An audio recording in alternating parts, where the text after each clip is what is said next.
नमो वरहंतारं नमो सिद्धारं नमो वार्याणं नमो वज्रायाणं नमो लोहे सवशाकुलं शुद्धात्मान्मणिकान्तं साधमुक्तं मङ्गलम् वन्दे सन्दक्षसिद्ध्यर्थं सुन्दश्चार्थप्रकाशकम् मङ्गलं भगवान् वीरो मङ्गलं गौतम गणी मंगलम कुंद कुंदाद्यो जैन धर्मोस्तु मंगलम परम पुरुष निजर्थ को साधु है गुण वृंद आनंदामृत चंद्र को वंदत हूँ सुकन मंगलमय मंगल करण वीतराग विज्ञान नमोता ही आते भय अरहंता क्षमा।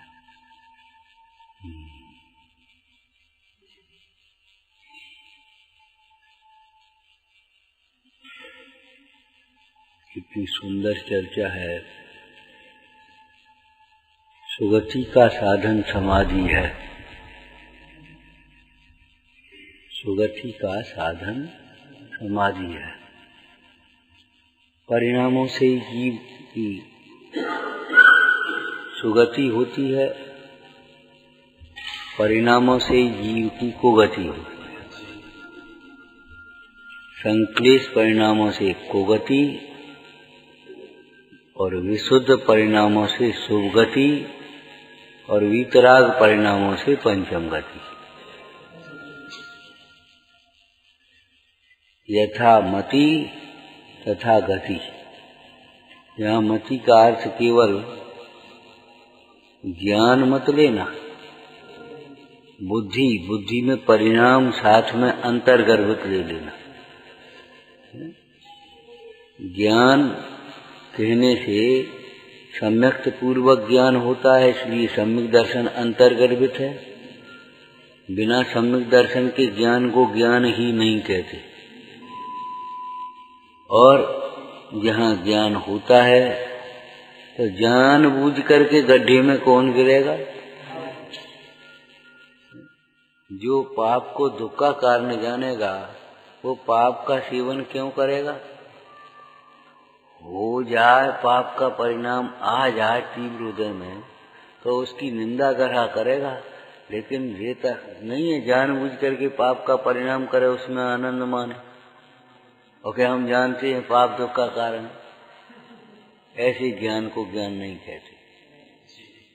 मतलब ज्ञान होने पर आचरण होता ही है, सहज रूप से होता है। क्यों? हे को हे जानने का फल हे उस पदार्थ का उन भावों का छूटना है। उपादेय को उपादेय जानने का फल उसका ग्रहण होना है। अब ग्रहण त्याग नहीं है तो उपादेय वो जानता तो हूं मैं। बहुत लोग कह देते जानते हैं मानते नहीं। भैया, ऐसे जानने को जानना ही नहीं कहते। श्रद्धान सहित ज्ञान, और ज्ञान चारित्र को उत्पन्न करता है। उत्पादित चारित्रम। सम्यक्त पूर्वक तो ज्ञान उत्पन्न होता है और ज्ञान चारित्र को उत्पन्न करता है। उत्पन्न करता है, ये शब्द लिखा है। मतलब ज्ञान हो और आचरण न हो ऐसा नहीं होता। ये बात अलग है कि ज्ञान होने पर आचरण में क्रम पड़ता है। ज्ञान होने पर आचरण में क्रम पड़ता है। अथवा तो ज्ञान ज्ञान ज्ञान ज्ञान ज्ञान ज्ञाता ज्ञाता ज्ञाता, बस इसी का नाम आचरण। आचरण क्या है? आत्मा ज्ञाता स्वरूप है, ज्ञाता दृष्टा रहना, यही आचरण है।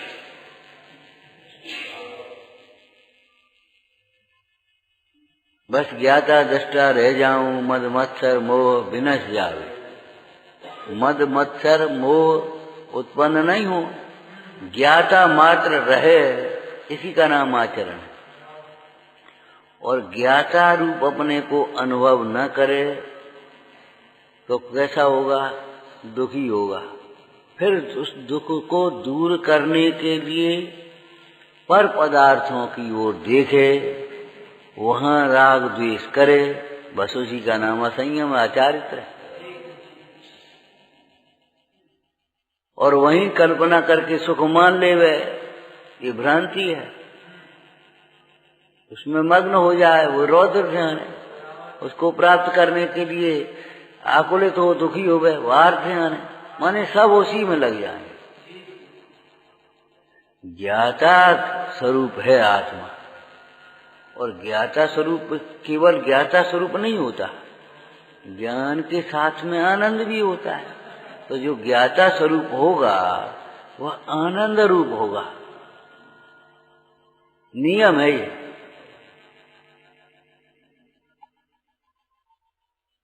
ज्ञान के बिना वैराग्य नहीं होता,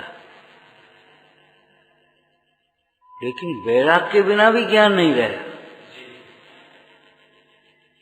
ज्ञान के बिना सुख नहीं होता, लेकिन सुख के बिना भी ज्ञान नहीं रहेगा। जब ज्ञान आया, ज्ञान मात्र भाव में अंतःपातनी, उसके अंतर गर्भित रहने वाली अनंत शक्तियां उछलती हैं। सर्वगुणांश होता है ज्ञान। जहाँ ज्ञान का ज्ञान रूप परिणमन होता है, वहाँ श्रद्धा का सम्यक दर्शन रूप परिणमन होता है, चारित्र का वीतरागता रूप परिणमन होता है, सुख गुण का निराकुल सुख रूप परिणमन होता है, आह्लाद रूप परिणमन होता है, प्रभुता का प्रभुता रूप परिणमन होता है। वो एक साथ आत्मा का या किसी भी द्रव्य का परिणमन क्रम रूप होता है कि अक्रम होता है? क्रम रूप है कि अक्रम रूप है? कि एक एक गुण के परिणमन को देखें तो क्रम रूप है, लेकिन अनंत गुणों का परिणमन अक्रम है। अनंत गुणों का परिणमन अक्रम है। ऐसा नहीं है पहले ज्ञान का परिणमन होता हो, फिर श्रद्धा का, फिर चारित्र का, फिर सुख का, फिर ऐसा नहीं है। जिस समय ज्ञान रूप परिणमन होता है, उसी समय में श्रद्धान का उदय होता है। माने श्रद्धा गुण सम्यक दर्शन रूप परिणमित होता है, और उसी समय चारित्र में वैराग्य रूप परिणमन होता है, साम्य भाव रूप परिणमन होता है। उसी समय सुख गुण का परिणमन आह्लाद रूप, सुख रूप, निराकुलता रूप होता है। उसी समय प्रभुत्व शक्ति का परिणमन प्रभुता रूप होता है, स्वाधीनता रूप होता है। दीनता रूप या पराधीनता रूप परिणमन नहीं होता। तात्पर्य ये है कि ज्ञानी जी, ज्ञानी का मतलब आत्मज्ञानी जी, तत्व ज्ञानी जी, आत्मज्ञानी जी अपने को दीन अनुभव नहीं करता, पराधीन अनुभव नहीं करता, वह सदाकाल अपने को स्वाधीन अनुभव करता है। उसकी अनुभूति ज्ञान के साथ बढ़ती है, स्वाधीन। क्या करें भैया, मजबूर नहीं है, वो मजबूत है। बताया था ना, मजबूर नहीं है, मजबूत है। क्या करें, कर्म के तीव्र उदय में भी, बाह्य प्रतिकूलताओं में भी वह रोने नहीं बैठता, गिड़गिड़ाता नहीं, वह योग्य पुरुषार्थ करता है, तत्व भावना बहाता है। मुंडाज पर उपसर्ग आए अथवा ज्ञानी ग्रस्तों पर भी उपसर्ग आए, सुदर्शन सेठ आदि कहते, तो वे रोने नहीं बैठे, गिड़गिड़ाए नहीं, दीन नहीं हुए, वे अपने अप्रभावित रहते हुए अपने आत्म स्वरूप की भावना भाते। 12 भावनाएं उनके भीतर में स्वयं चलने लगी। क्या चलने लगी? ये तो स्वांग है, अनित्य है, अध्रुव है, विनाशिक है, इसका मेरे से कोई संबंध नहीं, मैं तो अविनाशी तत्व हूँ, मैं तो सहज आनंदमय तत्व हूँ, ये तो भिन्न है, न्यारा है स्वांग, इससे क्या फर्क पड़ता है?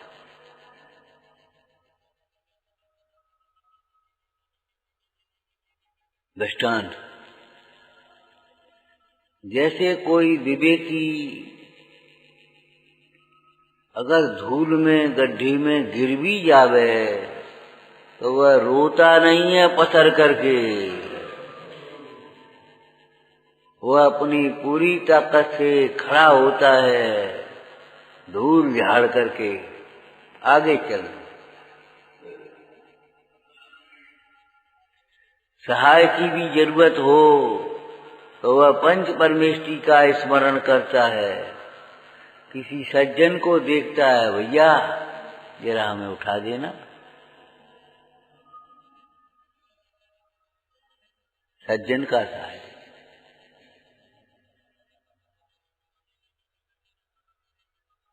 खोटे उपायों का, दुर्जनों का सहाय लेने की सोचता भी नहीं है। मतलब यहाँ इस प्रसंग में कहें तो इससे तो भैया मर जाए, क्या करें, हे भगवान उठा ले अब तुम हमें, अब तो पीड़ा सही नहीं आती। इस प्रकार के खोटे भाव मन में नहीं आने देता।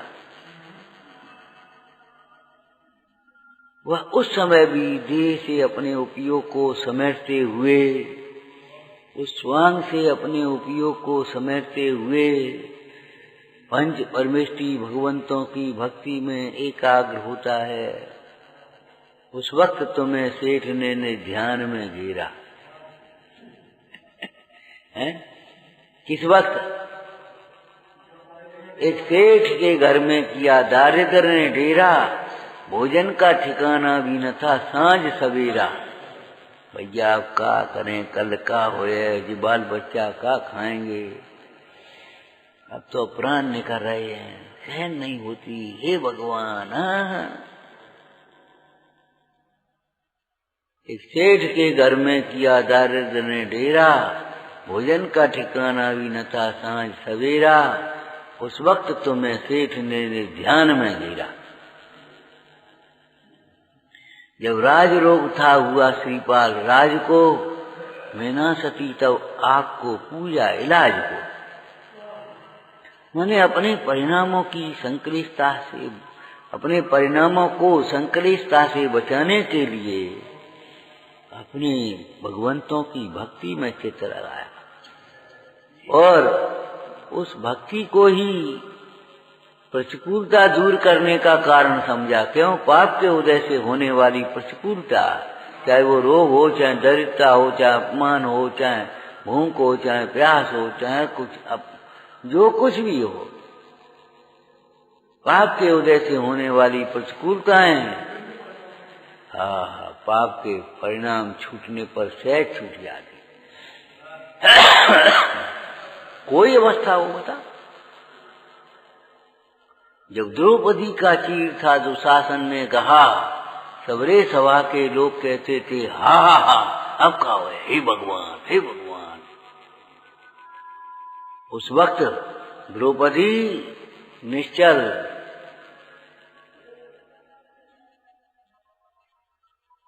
निश्चल पंच परमेष्टि की भक्ति में एकाग्र।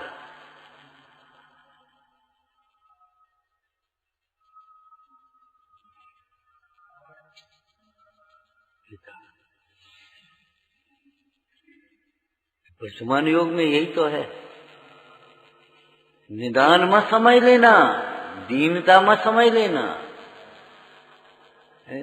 सुंदर सा वाक्य याद हो गया, जो ज्ञाता होता है वह दीन नहीं होता। जो अपने को ज्ञाता अनुभवता है वह दीन अनुभवता नहीं है, पराधीन अनुभवता नहीं है। जीवित मरना संसा मित्रानुराग सुखानुबंधनानि। अब भगवान जल्दी दे छूट जाए, भगवान आप बच जाए, ऐसा नहीं आता। तो सुगति का कारण समाधि है, शांत परिणाम है। समता से जो देह तजोगे तो उत्तम गति पावो। संक्लेशता से देह तजोगे तो नीची गति पावो, नरक त्रियंत में जाए। इसलिए भैया देह तो छूटेगी, ज्यादा विकल्प करने की जरूरत नहीं है, ज्यादा आकुल व्याकुल होने की जरूरत नहीं है। बस एक ही बात सोचो, किन परिणामों से देह छूटती है। मैं तो इस बात में है किन परिणामों सहित देह छूटेगी। सभी चर्चा चल रही है, वैभव तो छूटेगा, किन परिणामों से वैभव छूटता है, बस हमारा लाभ हानि उन्हीं में है। अगर मजबूरी में छूटा, संक्लिष्ट परिणामों से छूटा, तो पाप बंद होगा। विशुद्ध परिणाम से छूटा, धर्म प्रभावना के लिए छूटा, उपकार के लिए छूटा, तो पुण्य बंद है। और आत्महित के लिए छूटा तो आत्महित होगा, सीधी बात है। आत्महित की लक्ष्य से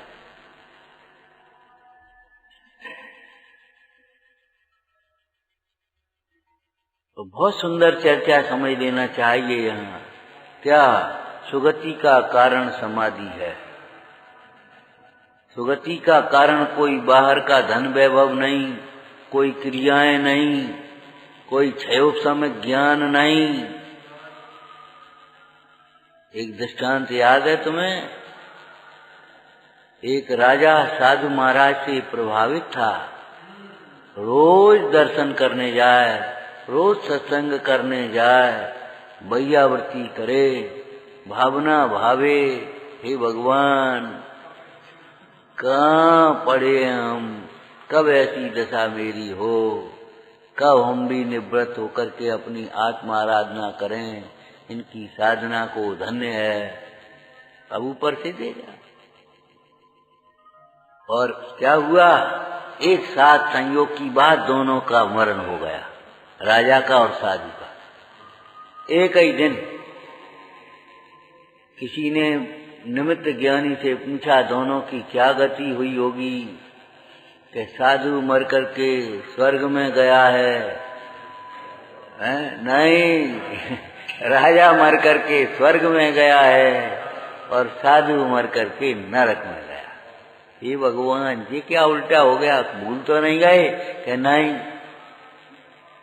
क्यों?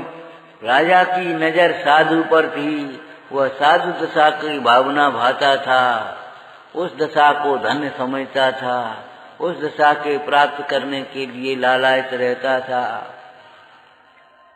और साधु सोचता था राजा के ठाट बाटों को, बाहर को देखकर, बताओ कहाँ चक्कर में पड़े, देखो क्या बढ़िया हाथी पे चले आ रहे, क्या बढ़िया छत्र फेर रहे हैं, क्या आगे पीछे इनके देखो बॉडीगार्ड चल गए।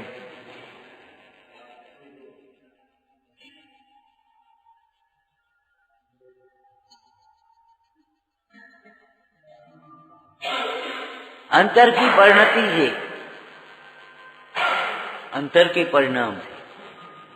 इसीलिए भजन याद का है कि भूल गए, अंतर उज्ज्वल करना रे भाई, अंतर उज्ज्वल करना रे। कपट कृपाण तजे नहीं तोलो, करनी काज न सरना रे। अंतर उज्ज्वल करना रे भाई, अंतर उज्ज्वल करना रे। भूधर नील बसन पर कैसे केसर रंग उछरना रे। मैले काले नीले कपड़े पर केसरिया रंग कैसे उछलेगा। यहाँ नील बसन माने नील नहीं लेना, यहाँ क्या लेना, नील लेस्या के परिणाम, कृष्ण लेस्या के परिणाम, उन परिणामों में तुझे धर्म का रंग कैसे चढ़ेगा?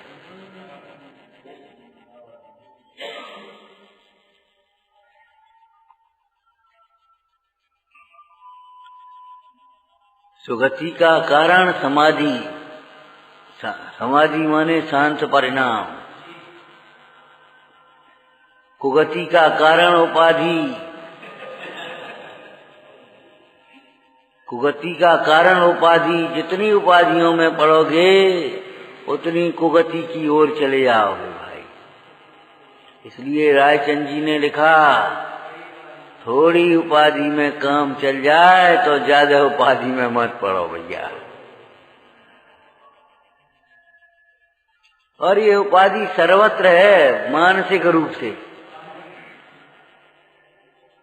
एक पशु को भी परिग्रह संज्ञा है कि नहीं? बल्कि हमने तो ऐसा भी पढ़ा कि पेड़ पौधों को भी परिग्रह संज्ञा होती है। होती है 4 प्रकार की संज्ञाओं में। कैसे बताओ? वो कितना पानी खींच करके इकट्ठा करके रख लेते पशु, पेड़ पौधे।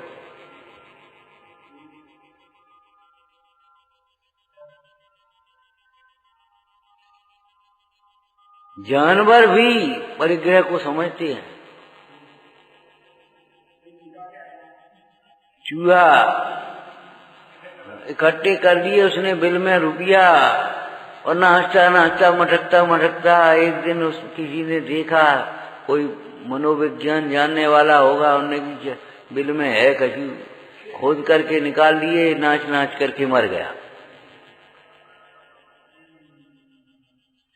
सर्प धन पर बैठ जाते हैं।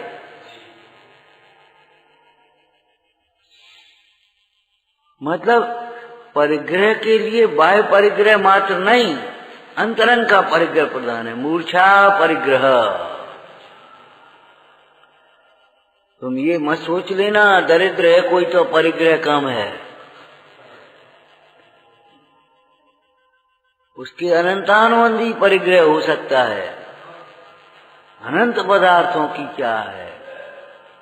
और बाह्य पुण्य के उदय का वैभव बहुत भी हो और तत्वज्ञानी है तो उसे अनंतानुबंधी परिग्रह नहीं है। अनंतानुबंधी तो है ही नहीं, बाद बाकी परिग्रह में उदास है।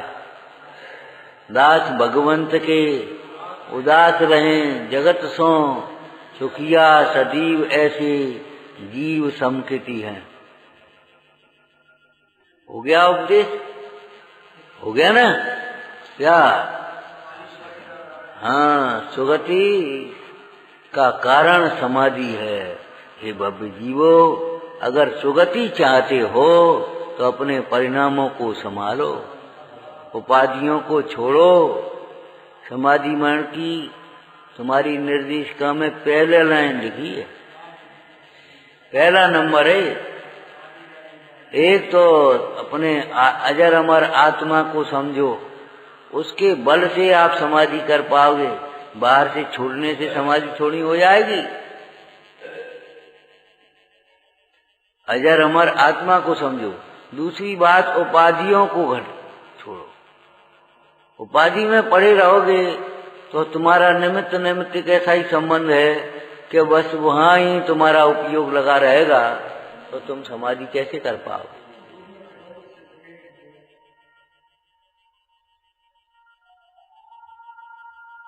उपाधियों में मत पड़ो।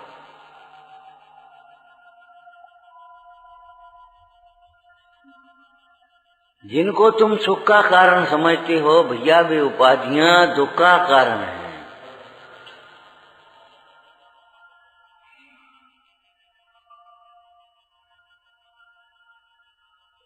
चाहे वो पद की उपाधियां हो, चाहे व्यापार की उपाधियां हो, चाहे व्यवहार की उपाधियां हो, उपाधि तो उपाधि है। आचार्य भगवंतों ने देह को परिग्रह कहा।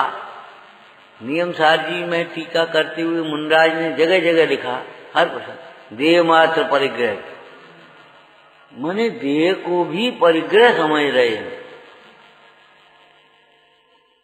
देह मात्र परिग्रह, तो अन्य परिग्रह को कैसे ग्रहण करेंगे? प्रवचन सार जी में खुलासा कर दिया। देह मात्र को परिग्रह समझते हैं, इसलिए देह के प्रति भी क्या शब्द को कहा था? संस्कार का त्याग कर देते हैं। देह संबंधी संस्कार माने नहलाना, धुलाना, श्रृंगार करना, खिलाना, पिलाना, पुष्ट करना, ये सब देह के प्रति छोड़ देते हैं। वे जीव अन्य परिग्रह को अंगीकार कैसे कर सकते हैं, जिन्हें देह ही बोझा लग रही है। किसी की तबीयत खराब हो गई और मंदिर तक आने में 3 जगह बैठ करके चले, उससे कहा भैया ये हमारे एक थैला ले चाहिए सामग्री को मंदिर में, तो मैं अब थैला की पड़ी है, हम पे अपना शरीर नहीं चल रहा। सोचो, देह मात्र पड़ गए।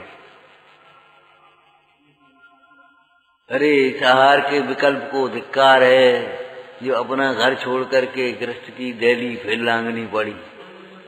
मुंडाजों को बिताओ शुद्ध आहार, युक्त आहार, अनुदिष्ट आहार। जिस आहार को देखने के लिए धर्मात्मा जीव तरसते हैं। धर्मात्मा देव पंचाश्चर्य करते हैं। रत्न वर्षा, पुष्प वर्षा, सुगंधित जल की वर्षा, रत्न वर्षा, जय जयकार ध्वनि करते हैं।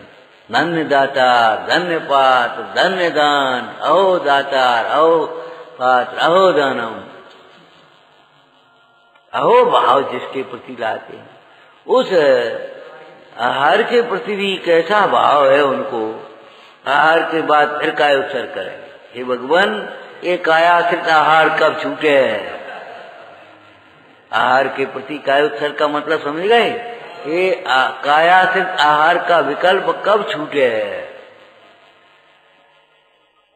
फिर तत्व स्वभाव का बल आता है, अरे छूटा हुआ ही है, मैं तो अनाहारी अनाहारी अनाहारी। ऐसी अंतर्दशा का चित्रण किया है मुनीश्वरों ने, ऐसी आत्मकथा लिखी है उन्होंने पर्याय की ओर से। युक्ताहारी साक्षात अनाहारी है।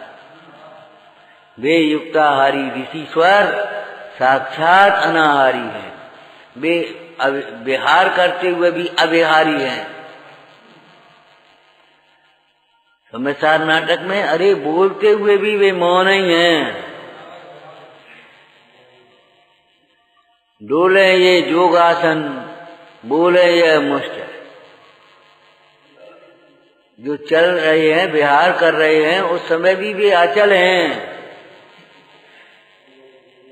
और बोलते समय भी, उपदेश देते समय, संबोधन करते समय भी वे मौन हैं। मौन मौन उस वचन वर्गणा की क्रिया से अपने को न्यारा अनुभवते हैं, ज्ञाता स्वरूप देखते हैं। यही उनका चारित्र है।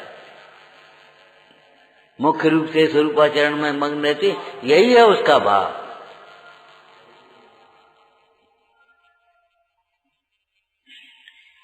कोई परिणामों की संभाल का तो उद्यम न करे, केवल बाह्य क्रियाओं में मग्न हो जाए, बाह्य क्षयोपम ज्ञान में मग्न हो जाए, तो द्रव्य संग्रह टीकाकार ब्रह्मदेव सूर्य क्या कह रहे हैं? बगुला जैसा लोक रिंझायमान पर। बगुले जैसी परिणति है। ऊपर से तू एकाग्र दिखाई देता है, भीतर से एक 5वें अधिकार में टोटरमल जी ने प्रश्न उठाया, निर्बद्ध कार्य का में उपयोग लगाओ, काय को ये पूजा पाठ इनमें साबद्ध होता है, काय को करो। निर्बद्ध कार्य सामायिक आदि में उपयोग लगा कि शरीर से निर्बद्ध होने का नाम निर्बद्ध नहीं है। निर्बद्ध माने निष्पाप। परिणाम से तो निर्वत हो। छद्मस्त जीव का निचली भूमिका वाले जीवों का उपयोग बाह्य अवलंबन के बिना नहीं लगता। इसलिए ये आलम्बनान विबुधान बलम बलगन भूतार्थ यज्ञ पुरुषस्य करोमि यज्ञम। आलम्बनान विबुधान बलम बलगन भूतार्थ यज्ञ पुरुषस्य करोमि यज्ञम। मैं भूतार्थ यज्ञ के लिए ही मैं करना चाह रहा हूं, लेकिन जब तक उपयोग अपने स्वरूप में नहीं रमा तब तक मैं आलम्बनान विबुधान नाना प्रकार के अवलंबन का यव ले रहा हूं।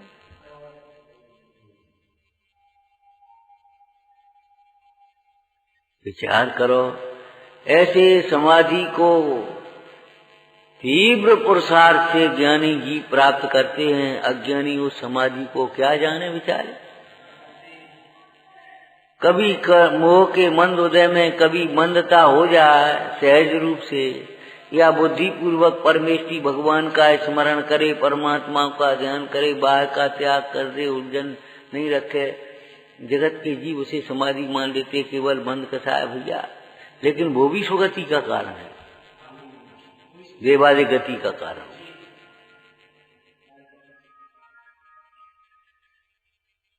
ऐसी स्थिति में इस कुतर्की ने क्या सोचा कि समाधि में स्थित गुरु का मस्तक काट लो तो बस कर जाएंगे, फिर बस समय सुगति हो जाएगी। मस्तक काटो नहीं, मस्तक झुकाओ। भले आदमी ऐसे समाधि में स्थित गुरु वंदनीय होते हैं, मस्तक काटने लायक नहीं, झुकाने लायक मस्तक। कहां से तर्क छूट गया तू? मस्तक काटने से तो संकलेश परिणाम हो गया, तो सुगति से छूट करके कुगति हो जाएगी। कल कहा था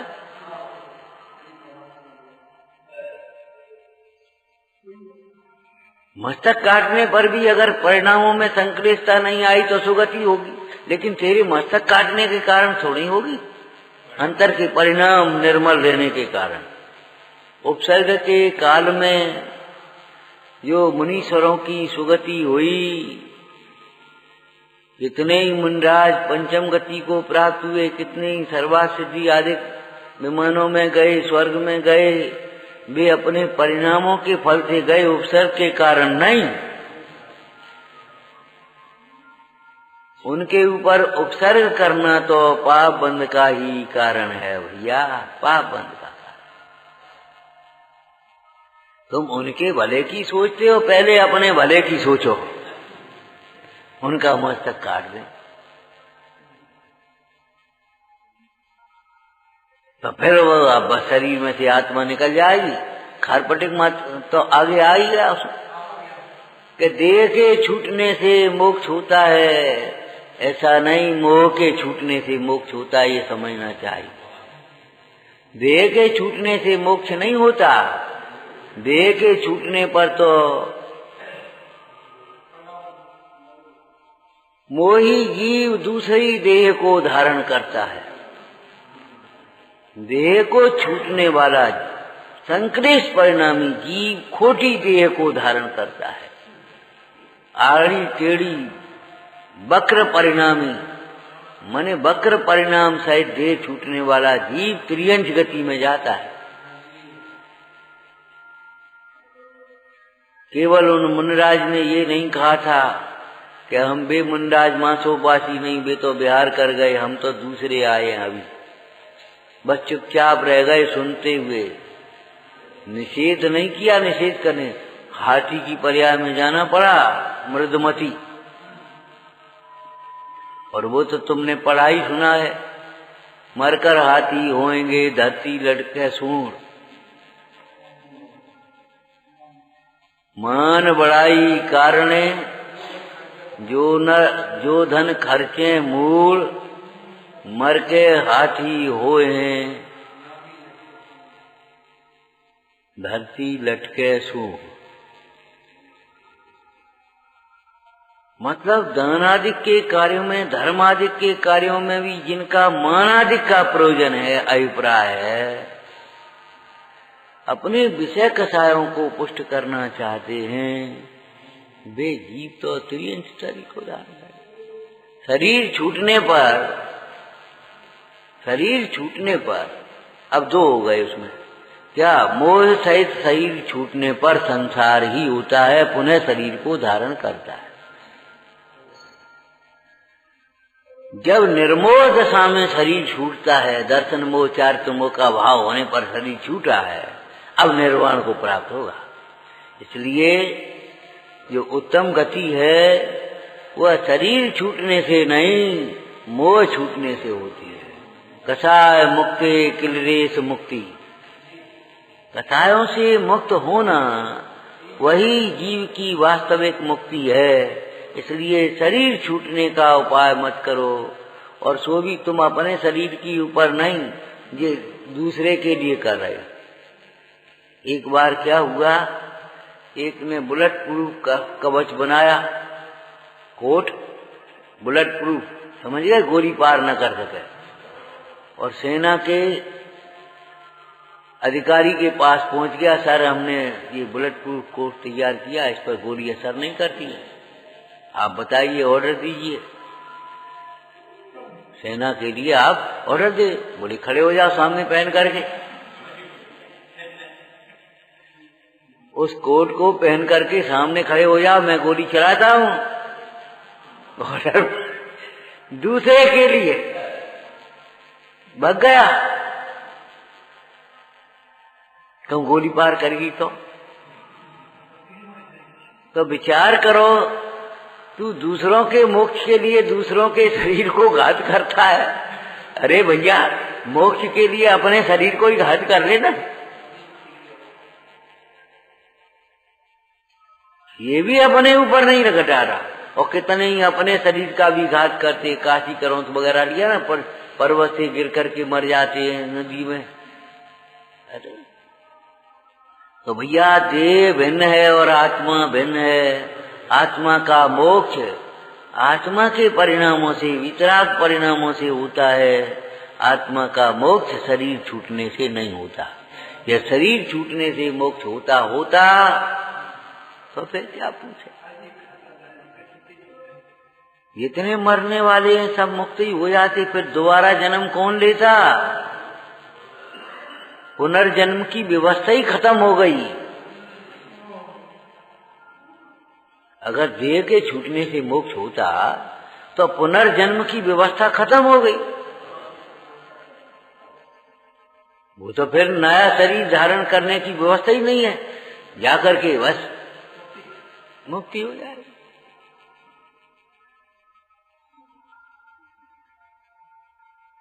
फिर संसार किसका? जबकि पुनर्जन्म तो प्रमाण सहित सिद्ध हो, प्रमाण है। कितने ही लोग पूर्व जन्म की बातों को बताते हैं, हम वहां थे, हम ऐसे थे, हम ऐसा करते थे, यहाँ हमारा घर था, बताते तक। और पुनर्जन्म के संस्कारों के अनुसार, पूर्व जन्म के बैर विरोधों के अनुसार राग द्वेष भी देखे जाते हैं। किसी जीव को देखकर अकारण क्रोध आता, अकारण बैर आता। वो माता और पुत्र को अकारण बैर होता था, माता को पुत्र से। क्यों? वो सर्पणी के रूप में थी, वो गाड़ी चला दी थी उसने, दूसरे ने बचाई थी और उसने तो भी रोकने पर भी चला दी थी, तो उसके प्रति राग होता था, उसके प्रति द्वेष होता था। मुझे इसको देखकर जबरन क्रोध आता है। वो त्रैणिक पहुंचे और वो कंस का जीव, कंस कुणी का जीव था ना, वो ऐसे करने लगा, क्रूर चेष्टाएं हो गई उसमें। तब चेतना ने सोचा, अरे इसकी चेष्टाएं क्रूर हैं, इसको फेंकवा देना चाहिए। और उन्होंने तो उग्रसेन के यहाँ तो बहा ही दिया था, संगुची बंद करके कंस को। कैसे? क्रूर चेष्टाएं। तो क्रूर चेष्टाएं कहां से आ गई? तो किसी को देख करके जबरन परिणाम खराब होते हो तो पूर्व जन्म का योग समझना चाहिए। आपको भी देख करके किसी के परिणाम जबरन खराब होते हो तो इसी प्रकार के पूर्व जन्म के योग समझना चाहिए। लेकिन पूर्व जन्म के इस प्रकार के योगों में समता रखना ही उपाय है निर्जरा का। उनमें उस बढ़ावा देना माने बुद्धिपूर्वक परिणाम बिगाड़ना। तुम्हारे देख करके उनके परिणाम खराब होते तुम बेर ठाड़े हो जाएगा, बेर ठाड़े हो जाए। अरे कहा को नहीं काटे जाओ भैया, उसके परिणाम खराब होते तो नहीं खड़िया। तुम्हारे परिणाम उसको देख खराब होते हैं बेर, चलो भाई नेक दूर हट जा, कोई बात नहीं। जबरन भिड़ो ये कोई विधि नहीं है चरणान योग की। चरणान योग सापेक्ष रहना चाहिए। कर्णान योग का ज्ञान पूर्व कर्मोदय का ज्ञान अपने वर्तमान परिणामों को सुधारने के लिए है। कहा था ना, कोई बहुत धनी है, ईर्ष्या करने से काम नहीं चलेगा। उसकी धन को पुण्य उदय का कार्य समझकर तुम भी पुण्य करो।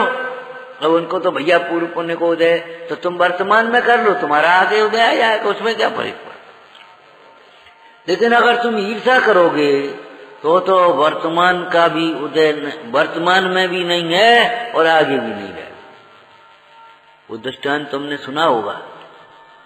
राजा ने कहा 4 व्यक्ति लाओ। कौन से? यहाँ के वहां के। यहाँ के तो हैं, वहां के नहीं है। वहां के हैं, यहाँ के नहीं है, और न यहाँ के न वहां के। 4 व्यक्ति लाओ। तो वो दृष्टांत तो लौकिक है। तो 4 व्यक्ति ले आए। कौन को ले आया? एक सेठ था, उसको ले आया।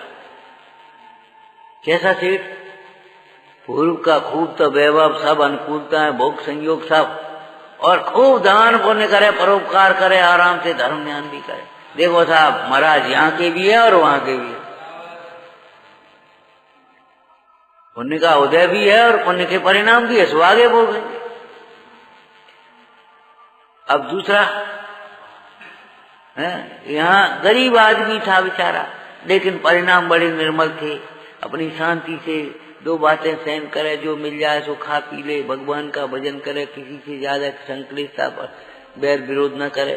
देखो महाराज, वो यहाँ का तो नहीं है बेचारा, पाप का उदय है, वहां का। एक अपने पुण्य के उदय में नशे में मगन है। महाराज यहाँ के हैं, वहां के कछु नहीं। और पाप का उदय खाने का नहीं, उससे का भैया मंदिर हो जाओ, तुम्हें मंदिर ही पढ़िए, हम तो मरे आ रहे। मतलब पाप का उदय होने पर भी वर्तमान में पाप परिणाम में उलझा हुआ है, संक्लिष्ट परिणाम कर रहा है, न यहाँ का है न वहां का है। 4 व्यक्ति कोई अलग होंगे नहीं होंगे, उससे कोई मतलब नहीं है। हमारा मतलब ये है, आपको अपने बारे में विचार करना चाहिए। दूसरी बात, जो यहाँ के और वहां के दृष्टांत दिया है, वह इंद्रिय सुख की अपेक्षा से और पुण्य के अपेक्षा से दिया है। बाद बाकी सच पूछो तो जो त्यागी हैं, धर्मात्मा हैं, मुनीश्वर हैं, वे यहाँ के हैं, वे वहां के। क्यों? यहाँ भी अपने आत्मा के आनंद को वेदन कर रहे हैं और आगे भी आनंद को वेदन करेंगे। खाली भोग संयोग तुम्हें पुण्य के उदय से मिल गए सो यहाँ के, और दान पुण्य कर लो सो वहां के। इतने अर्थ को मत समझ लेना, इतने अर्थ में संतुष्ट मत हो जाना।